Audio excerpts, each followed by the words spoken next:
In the summer of 1938, Europe was living under the illusion of peace. Political leaders were exchanging grand speeches about the end of wars forever, and peoples exhausted by the memories of the First World War were clinging to any hope of avoiding a new catastrophe. But at the heart of Europe, there was one man who saw things very differently. Adolf Hitler, the German chancellor who had risen to power only 5 years earlier, was planning to redraw the map of the continent with blood and iron. Since 1933, Hitler had begun implementing his terrifying plan, step by step. He did not hide his intentions, rather he had clearly written them years earlier in his book, Mein Kampf. But the world chose to ignore his warnings. In 1936, he remilitarized the Rhineland, defying the Treaty of Versailles that had ended the First World War. This was a test of the resolve of France and Britain, and Hitler passed this test successfully when no one made a move. 2 years later, in March 1938, he annexed Austria into the German Reich in what became known as the Anschluss. Once again, European nations limited themselves to timid diplomatic protests. Then came the Sudeten crisis, that region in Czechoslovakia inhabited by ethnic Germans. Hitler demanded its annexation, and Europe stood on the brink of war. In September 1938, European leaders met in Munich in a desperate attempt to avoid disaster. British Prime Minister Neville Chamberlain and French Prime Minister Édouard Daladier believed they could appease Hitler through concessions. They agreed to hand over the Sudetenland in exchange for a promise that this would be his last territorial demand. When Chamberlain returned to London, he waived the agreement before cheering crowds, declaring that he had achieved peace for our time. But Winston Churchill, the British MP who had been warning about Hitler's danger for years, described the Munich Agreement as a humiliating defeat.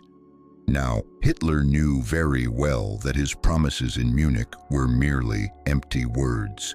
In March 1939, just 6 months after the Munich Agreement, German forces occupied the rest of Czechoslovakia and turned it into a German protectorate. It was now clear Hitler could not be stopped with words and concessions.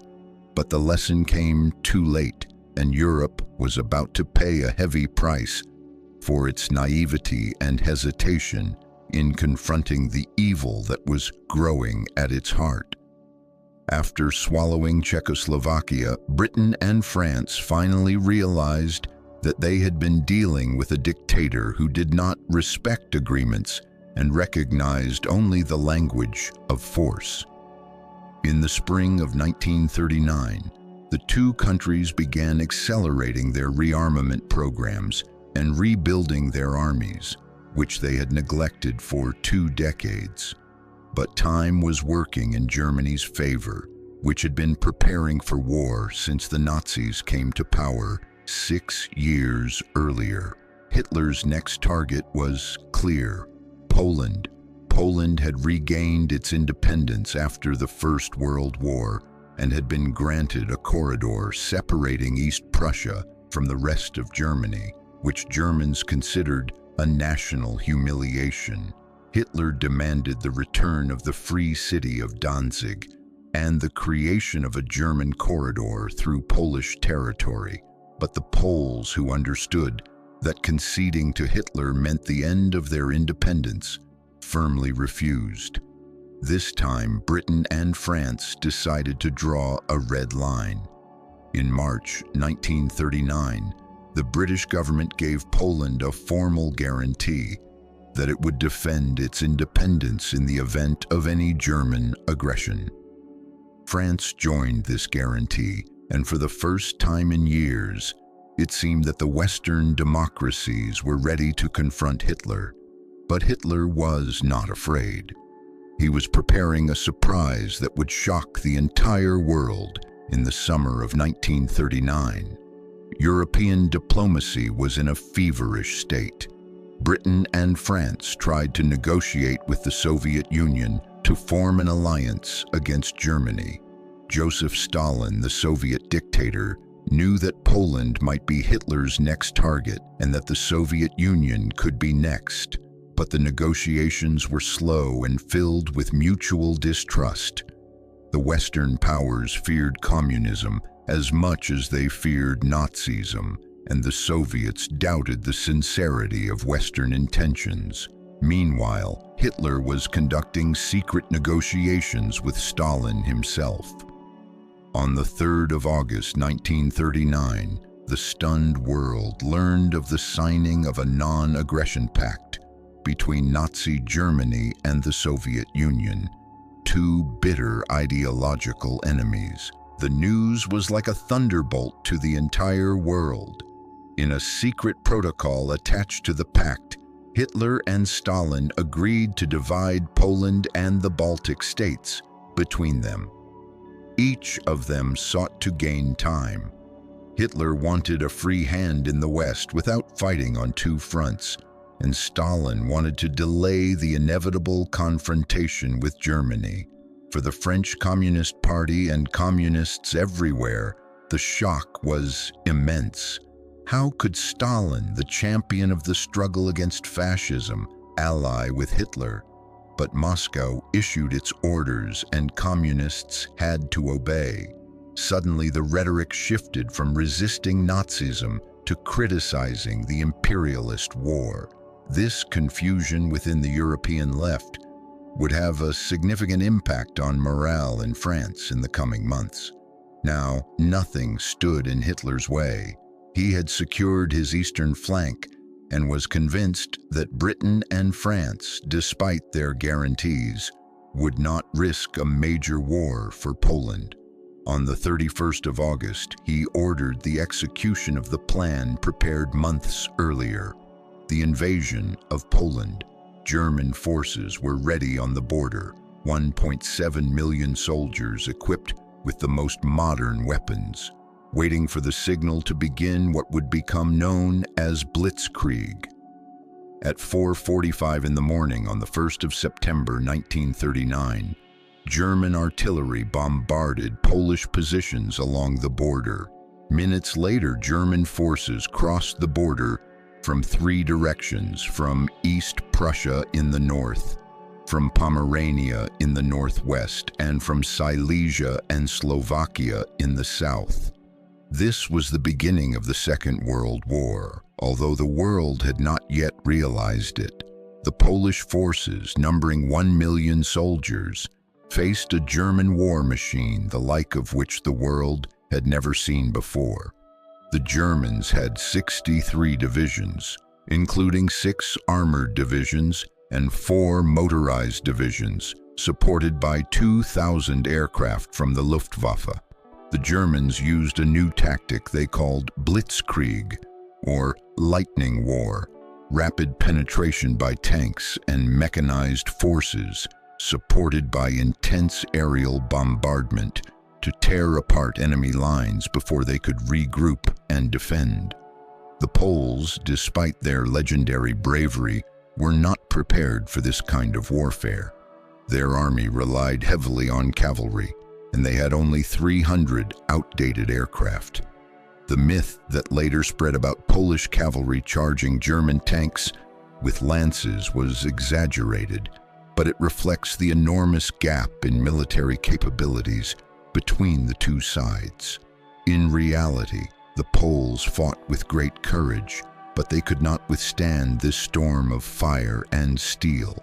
In the first days, German forces achieved deep breakthroughs in all sectors.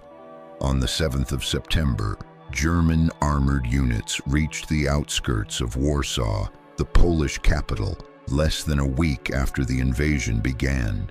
The speed was astonishing and the results were devastating. Polish forces, which had been spread along the long border, found themselves surrounded in isolated pockets encircled by advancing German forces. Then came another crushing blow.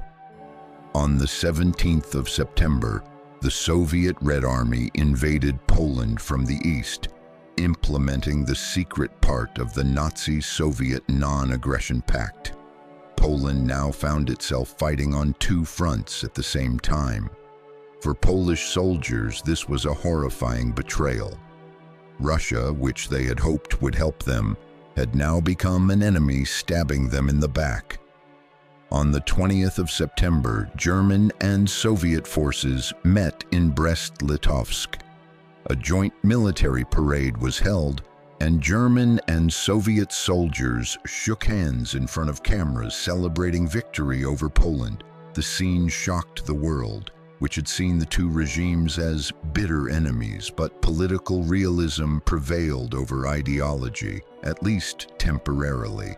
Despite the fall of most of Poland, Warsaw resisted fiercely. The city was subjected to brutal aerial bombardment for several days.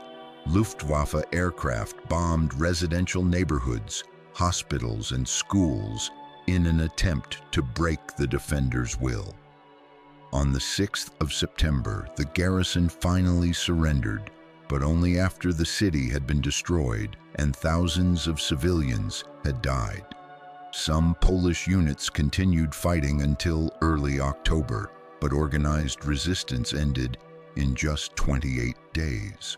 Poland ceased to exist as an independent state, divided between Germany and the Soviet Union, and both occupiers began implementing brutal repressive policies against the Polish people.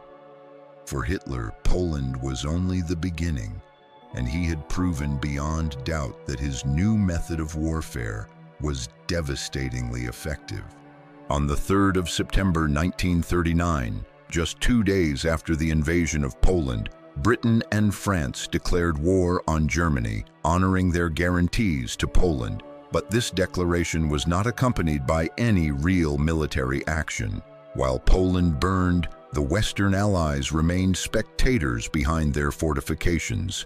There was no major offensive against Germany, no bombing campaign, and no serious attempt to relieve pressure on the Poles. In France, the declaration of war was hesitant and full of ambiguity. Prime Minister Édouard Daladier did not even dare to use the word war before Parliament.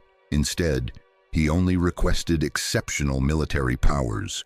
The French people, who had lost 1.4 million men in the First World War just 21 years earlier, had no enthusiasm for a new war. The horrific memories of Verdun and the Somme were still vivid in their minds. France mobilized 5 million men and deployed 85 divisions along the German border. It had a clear numerical advantage over the German forces remaining in the West, which did not exceed 30 divisions. This was a golden opportunity to launch an offensive that could have changed the course of the war before it truly began. But the commander-in-chief of the French army, General Maurice Gamelin, was an elderly, cautious man who did not believe in offensive action and feared risk. On the 5th of September, France launched what it called the Saar Offensive, a timid attempt to advance into the German Saarland region. 10 French divisions advanced on a front 19 kilometers wide and penetrated only 8 kilometers into German territory without encountering any significant resistance. French reports announced great victories and heavy German losses, but the reality was that the Germans lost fewer than 200 soldiers. After the fall of Warsaw on the 1st of October, Gamelin ordered a secret withdrawal under cover of darkness. The French public was not informed of this disgraceful retreat. This missed opportunity would later haunt France. Had the French launched a serious offensive in September 1939, they might have changed history, but they chose to sit behind the fortified Maginot Line and wait for events. The Maginot Line, which took 6 years to build and cost millions of tons of reinforced concrete and steel, was a symbol of the French defensive mindset. It stretched for 500 kilometers from Switzerland to Luxembourg, and was incredibly fortified, with underground tunnels, fortresses, and artillery bases. The only problem was that it did not extend along the Belgian border, because King Leopold III of Belgium insisted on neutrality and refused to allow France to build fortifications on his territory. 500,000 French soldiers lived underground in the Maginot Line at a depth of 37 meters below the surface. Life there was dull and bleak, far from sunlight and fresh air. What developed among them was what was called a concrete mentality, a false sense of security and invulnerability. They believed the Maginot Line could not be breached and that Germany would not dare attack it. This belief was wrong and would cost France dearly. Thus began a period the French called the Phony War, and the British also referred to as the Phony War. For 8 months, from September 1939 to May 1940, almost nothing happened on the Western Front. The French and German armies faced each other across the border, but without serious fighting. It was a surreal atmosphere of waiting and anticipation, while everyone knew that the storm was inevitably coming. While France and Britain were waiting behind their fortifications, Adolf Hitler was planning his historic strike. As soon as the Polish campaign ended, he summoned his army commanders on the 9th of October, 1939, and ordered them to prepare for an immediate attack in the west. He wanted the offensive to begin within a few weeks, before winter set in. But the German generals were terrified of this idea. The German military leaders, who had lived through the horrific experience of the First World War, knew very well the strength of the French and British armies. Poland was one thing. France was something entirely different. They warned Hitler that the army was not ready, that weapons and ammunition were insufficient, and that the Polish campaign had revealed serious weaknesses in organization and supply. But Hitler was stubborn. He shouted at them, saying that he was the one who made the decisions and that he would not back down from anything. Tension between Hitler and his army commanders reached its peak. Some senior officers began seriously considering overthrowing Hitler through a military coup.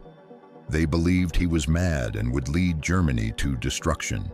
But on the 8th of November, 1939, something happened that changed the situation. Hitler miraculously survived an assassination attempt in Munich when a bomb exploded in a beer hall where he was giving a speech.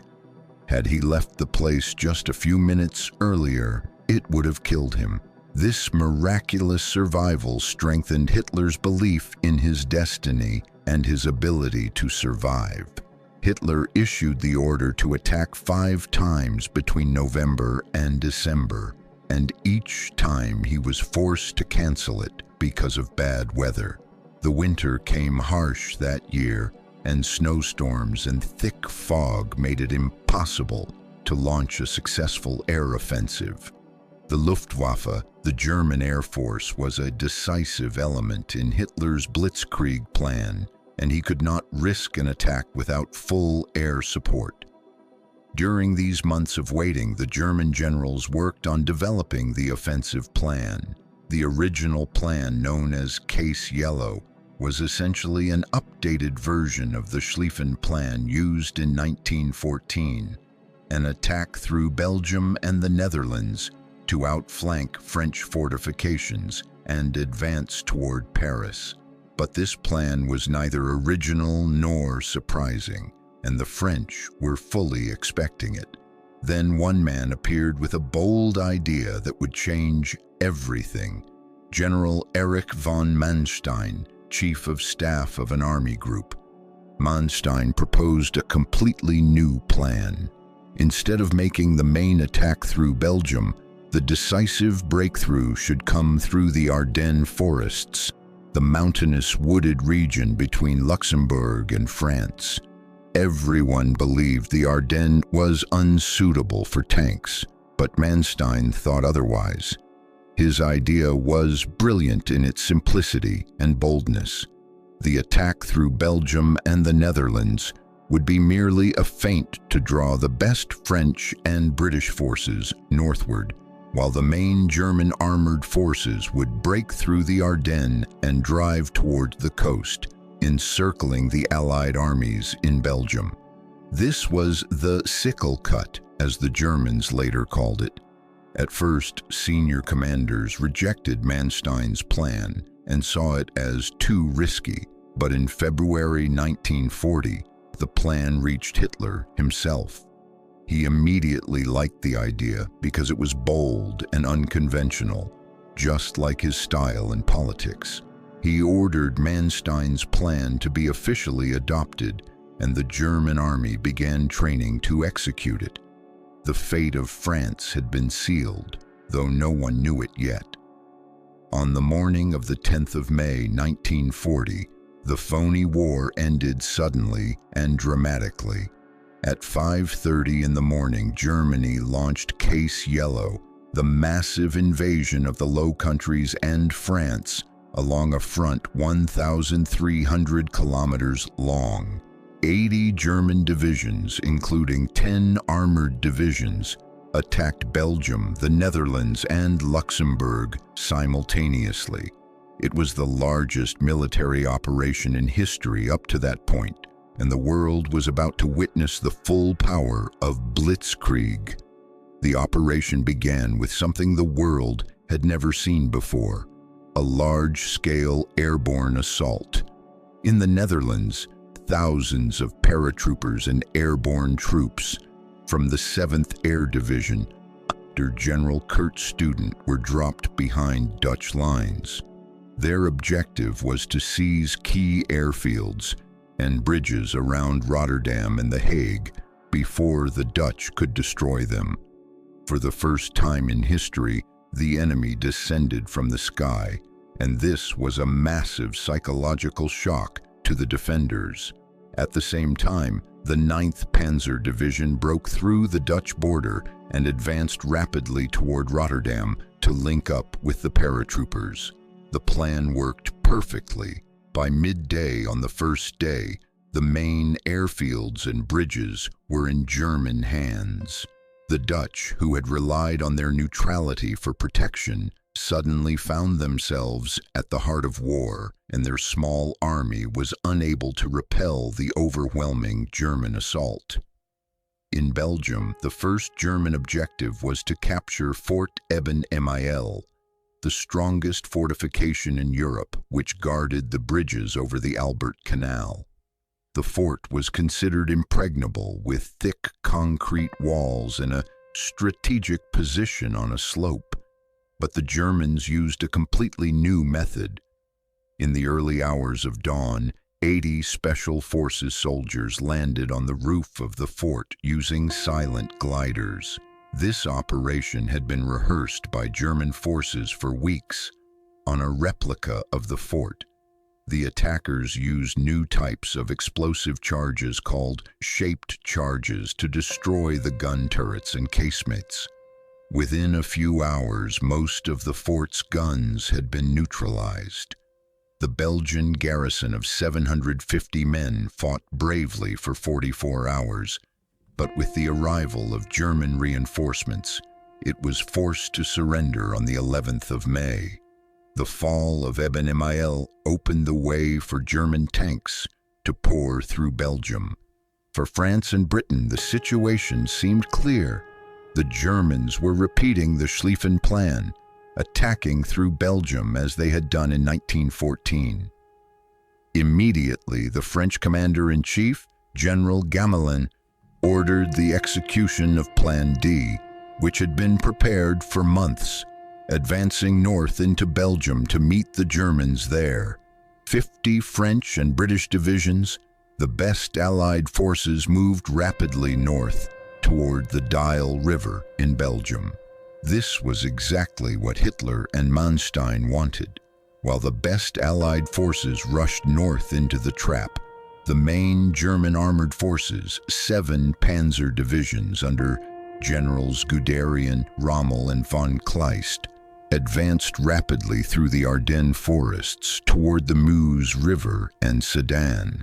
This was the real blow, and the Allies did not realize it until it was too late. While the world's attention was focused on the battles in Belgium and the Netherlands, the decisive strike was being carried out elsewhere. On the 12th of May 1940, German armored forces reached the River Meuse at Sedan after crossing the Ardennes forests, which everyone believed were unsuitable for tanks.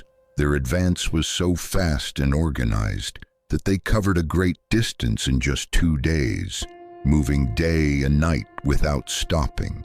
They were confronted on the Meuse by French units from the 9th Army under General Korup and the 2nd Army under General Hunziker.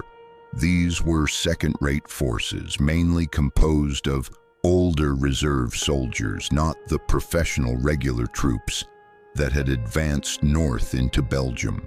Despite this, some French units resisted bravely and managed to temporarily halt the Germans. But on the 13th of May, the Germans unleashed their secret weapon, the Luftwaffe.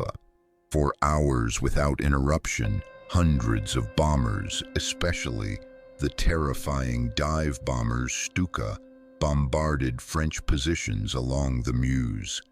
The sound of the Stuka sirens, designed by the Germans specifically to be terrifying, struck fear into the French soldiers.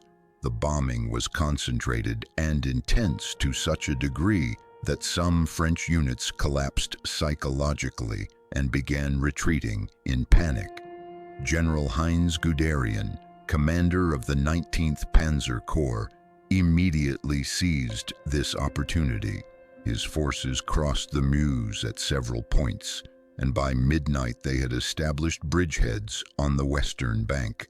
Guderian, one of the pioneers of armored warfare theory, insisted on advancing at maximum speed without waiting for infantry. His motto was speed, speed, and more speed, and that is exactly what he did. By the 15th of May, the German breakthrough had widened to about 60 kilometers, and German tanks were advancing west at astonishing speed. The French front in this sector completely collapsed, and desperate attempts to stop the German advance failed one after another. On the 16th of May, the French 4th Armored Division, under Colonel Charles de Gaulle, attempted a counterattack at Laon. De Gaulle, who was a theorist of armored warfare and had written books about the importance of tanks in modern war, was one of the few commanders who understood what was happening. His forces succeeded in stopping Guderian's advance for 24 hours, a rare achievement in those dark days. But without air support and without sufficient reinforcements, he could do no more. Stuka bombers reappeared and turned the counterattack into a disaster. By late May, Guderian's advancing units reached Abbeville on the English Channel coast after covering a vast distance in 10 days. This was an unprecedented military achievement. Now the Allied forces in Belgium and northern France, 1,500,000 men, were trapped in a large pocket cut off from the rest of France. French General Maxime Weygand, who had replaced Gamelin as supreme commander in mid-May, tried to organize a counterattack from the north and south to break the German encirclement, but the British no longer trusted French leadership. Lord Gort, commander of the British Expeditionary Force, had already decided that the situation was hopeless and that his first duty was to save the British Army. In late May, he ordered his forces to withdraw toward Dunkirk without informing the French. For the Allies, the situation turned from bad to catastrophic within days. Belgium surrendered in late May, and King Leopold III refused to leave his country and became a prisoner of the Germans. The French armies in the north were collapsing, and tens of thousands of soldiers, surrendered or were captured. Dunkirk had now become the last hope of the Allies, the only remaining port through which the trapped forces could be evacuated to Britain. By the end of May 1940, 500,000 soldiers from the British, French, and Belgian forces were trapped in a small pocket around the port of Dunkirk on the English Channel coast. German tanks were only a few kilometers away, and the Luftwaffe controlled the skies. It seemed that a massive military and humanitarian disaster was about to unfold, and that the Allies would lose their best forces in a single blow. But on the 24th of May, something unexpected happened. Hitler ordered his armored forces to halt their advance toward Dunkirk. To this day, this decision remains debated among historians. Some say Hitler wanted to preserve his tanks for the next phase of the campaign against France, while others say that Hermann Göring, commander of the Luftwaffe, convinced him that the Air Force alone could destroy the trapped forces. Whatever the reason, this order gave the Allies a precious opportunity. Winston Churchill, who had become British Prime Minister on the 10th of May, made a bold decision. Operation Dynamo, the evacuation of British forces from Dunkirk at any cost. The British Admiralty began gathering every vessel that could float in the ports of southern England. 850 boats of all types and sizes sailed across the channel. Fishing boats, pleasure boats, coastal cargo ships, lifeboats, and even luxury yachts. On the beaches of Dunkirk, it was a scene of chaos and despair. 300,000 British soldiers and 2,000 French soldiers gathered on the sandy beaches, exhausted and frightened, waiting for their turn to board the boats. The Luftwaffe bombed the harbor and beaches relentlessly, and aircraft bombs fell on crowded boats, killing hundreds. Burning oil from destroyed ships floated on the water's surface, suffocating those who were drowning. But the Royal Air Force provided heroic defense. 150 fighter aircraft, Spitfires and Hurricanes, flew continuous patrols over Dunkirk, attempting to repel the German bombers. Britain lost 106 aircraft in these battles, but it shot down 150 German planes. This marked the beginning of the Battle of Britain, and the first time Britain proved it could withstand the Luftwaffe. On the ground, 3 French divisions, the 2nd Division, the 7th Division, and the 9th Division, sacrificed themselves to delay the Germans. These French soldiers fought with rare courage for an entire week, holding defensive lines around the perimeter of Dunkirk while evacuation continued behind them. Most of them were killed or captured, but their sacrifice was not in vain. Without them, Operation Dynamo would not have succeeded. Over a period of 9 days from May 26th to June 4th, 338,000 soldiers were evacuated from Dunkirk. 215,000 British and 123,000 French. This was an astonishing achievement that no one had expected.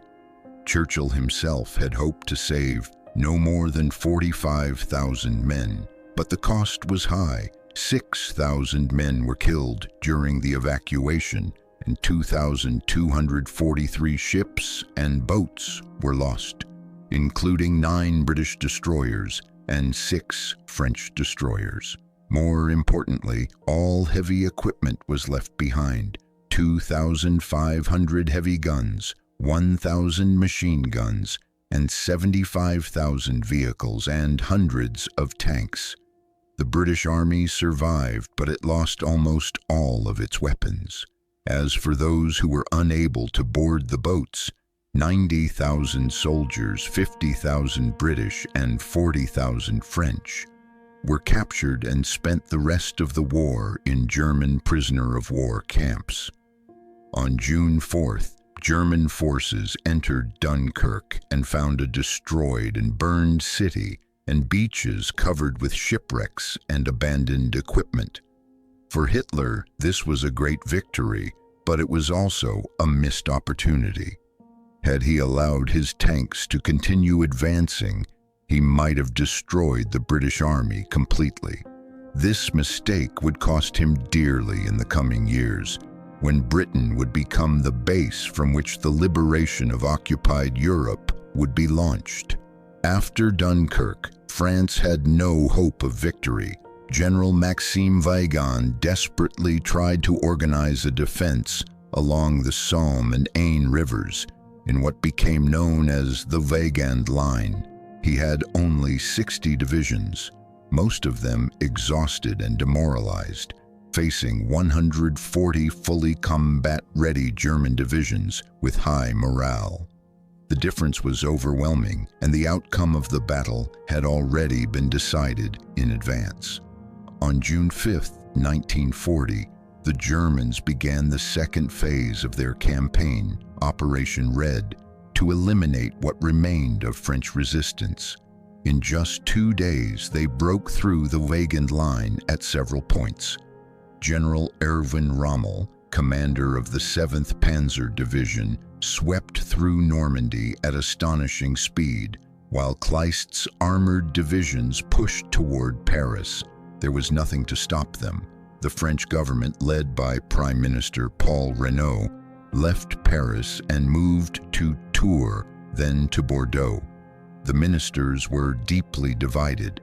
Reynaud himself and General de Gaulle, who had become Under-Secretary of War, wanted to continue fighting from North Africa. But Marshal Philippe Pétain, the 84-year-old hero of Verdun, and General Weygand insisted on requesting an immediate armistice. Pétain believed that France had lost the war and that continuing to fight would only bring more destruction. On June 10th, Italy declared war on France, a stab in the back, as described by U.S. President Franklin Roosevelt. Mussolini, who had witnessed Hitler's easy victories, wanted a share of the spoils. But the Italian army, which attacked southeastern France, failed to achieve any breakthroughs and faced fierce French resistance in the Alpine mountains. Despite its numerical superiority, it achieved nothing. On June 14, 1940, German forces entered Paris. The French government declared the city an open city to spare it from bombing and destruction. The Parisians, most of whom had fled south in a massive wave of evacuation, were not there to witness this painful moment. German troops marched through almost empty streets and raised the swastika flag on the Eiffel Tower. Adolf Hitler visited Paris the next day. This was his greatest dream, entering the capital of his arch-enemy as a victorious conqueror. He walked through the empty streets of Paris early in the morning and visited the Opera, the Arc de Triomphe, and the Eiffel Tower. He took propaganda photographs that he wanted the German people to see. Hitler, the victor in Paris, with the Eiffel Tower in the background, a symbol of France's submission. Meanwhile, the real tragedy was unfolding on the roads of France. 8 million French civilians, 1/4 of the country's population, were fleeing south in the largest exodus in modern European history. The roads were jammed with carts, cars, bicycles, and people walking on foot, carrying whatever belongings they could. Luftwaffe aircraft flew at low altitude and fired on these fleeing civilian crowds, increasing chaos and panic. On the bridges over the Loire River, people witnessed unforgettable scenes. Defeated French soldiers were retreating south, mixed with civilians, while German forces advanced from the north. Some French officers ordered bridges to be blown up while they were still full of refugees, in a desperate attempt to slow the German advance. The scenes were horrific. Women and children throwing themselves into the river, and others driven insane by fear.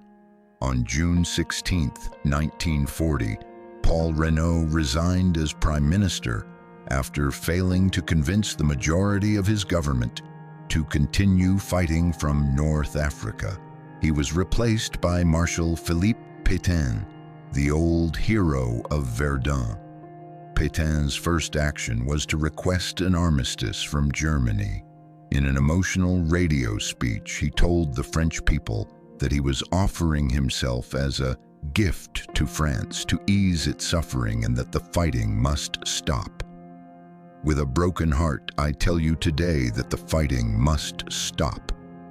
Adolf Hitler, elated by his victory, decided that the signing of the armistice must take place in a location of great symbolic significance. In the forest of Compiègne, in the same railway carriage in which the Germans signed the 1918 armistice that ended World War I. Hitler wanted to erase the shame of Versailles and humiliate France, as Germany had been humiliated 22 years earlier. On June 21st, the French negotiating delegation arrived at Compiègne. General Hunziker, Admiral François Darlan, and Ambassador Léon Noël. They were not informed in advance where they were being taken, and when they saw the historic railway carriage, they understood the intended humiliation. At 3:15 p.m., Hitler arrived accompanied by Göring, Ribbentrop, Keitel, Hess, and Himmler. They all sat in complete silence while General Keitel read the terms of the armistice. Keitel's opening statement was filled with sarcasm and hatred. He said that the French delegation had been brought here to erase the shame inflicted on the German people by the Treaty of Versailles and to correct the injustice done to Germany. After that, Hitler stood up without saying a single word and left the carriage, leaving the details to his assistants. The humiliation was clear. France did not even deserve to be spoken to directly by the Führer. The terms of the armistice were harsh. France would be divided into two zones. The northern and western zones, including Paris and the entire Atlantic coast, would be under direct German occupation. The southern zone would remain under a nominal French government with its capital in Vichy. But in reality, it would be a puppet state. France had to pay the costs of its own occupation and hand over its weapons and military equipment. More dangerously, it had to hand over German refugees who had fled Nazism and sought asylum in France. This final clause was horrific. Hundreds of German Jews and anti-Nazis who had fled persecution would now be handed over to the Gestapo, and their fate was sealed. The French delegation tried to negotiate this clause and contacted the government in Bordeaux, but Pétain, under pressure from Laval and others, ordered them to accept the terms. At 6 p.m. on June 22nd, General Hunziker signed the armistice. France had betrayed those who had sought refuge within its borders. In London, there was one man who refused to surrender. On June 18th, General Charles de Gaulle, who had fled to Britain the previous day, delivered a historic speech on BBC radio, saying that France had lost a battle but had not lost the war, and that this global war must continue and France must fight alongside its allies. I, General de Gaulle, call on all French people wherever they are to join me. Only a few people in France heard this speech, but it marked the beginning of the Free French Resistance. Pétain and the Vichy government considered de Gaulle a traitor, but history would judge differently. On June 24th, the armistice came into effect. The war was over for France, or so many believed. But in reality, it was only the beginning of 4 years of occupation, resistance, and suffering. France fell in 6 weeks. It lost 11,000 dead, 250,000 wounded, and 1,400,000 prisoners of war. It was a humiliating and devastating defeat for a nation that had considered itself the greatest military power in Europe. But the French people, despite defeat, would not forget and would not forgive.